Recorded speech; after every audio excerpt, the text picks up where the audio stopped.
Today, the European Commission is proposing more than 823 million euros in financial support under the Solidarity Fund to support reconstruction efforts after the earthquake in Croatia and the flood in Poland. It also provides support for Germany, Ireland, Greece, Spain, Croatia, Hungary and Portugal to help these countries tackle the healthcare crisis related to coronavirus.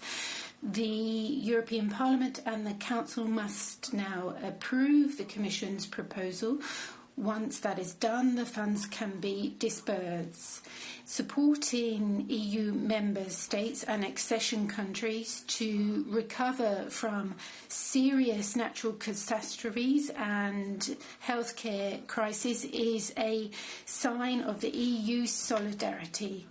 You can find more information about this in our press release, which will be published today. Thank you.